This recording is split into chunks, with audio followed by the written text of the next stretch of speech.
খোলা আকাশের নিচে দাঁড়িয়ে মাসিক সাহিত্য সংকলন ক্রান্তিক তার ৩০তম বর্ষের দ্বিতীয় সংখ্যা বইমেলা সংখ্যা ২০০১ সালে প্রকাশিত হয়।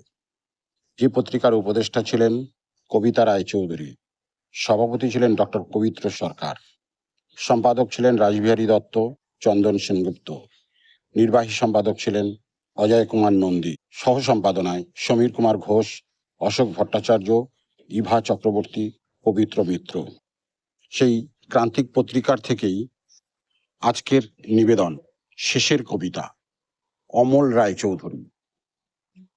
শতাব্দী পেরিয়েছি, নৈরাশ্যের দাড়ি ছড়ানো, বেকার যুবকের অভিমান নিয়ে অর্ধনগ্ন দিন মজুরের শোষণের ক্যানভাস বয়ে, সম্ভাবনাময় তরুণ প্রাণের আত্মদ্রাহের সখ্য ছড়িয়ে, পণপ্রথার ভারে নুব্জ যুবতী দেহের অভিশাপ কুড়িয়ে, লক্ষ লক্ষ অসহিষ্ণু আত্মার সহিষ্ণুতা বুকে নিয়ে, প্রতিবাদী স্বজনের শোকে মিছিলে শোক বাক্যের অশ্রু ছড়িয়ে, পথভ্রষ্ট স্বাধীনতার কক্ষপথে অধিকার কর্তব্যের ব্যাকরণ খুঁজে, সাম্যবাদের সমতল জমি ছেড়ে পুঁজিবাদের আধুলি ট্যাকে গুজে, দুর্নীতির ঘূর্ণিঝড়ে দেশমাতৃকার লজ্জা ভরণ উড়ে যেতে দেখে, হাওয়ালা চারা ইউরিয়া শত ঘোটালার চক্রবুহে আবদ্ধ থেকে,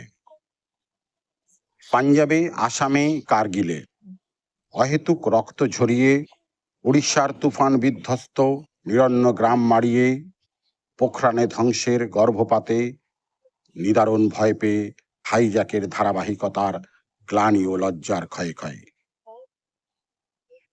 শতাব্দী পেরিয়েছি, দুঃস্বপ্ন, হতাশা, অরাজকতা আর অসামাজিকতার বিরুদ্ধে জমে ওঠা পুঞ্জীভূত ক্রোধের মেঘ হয়ে। নমস্কার।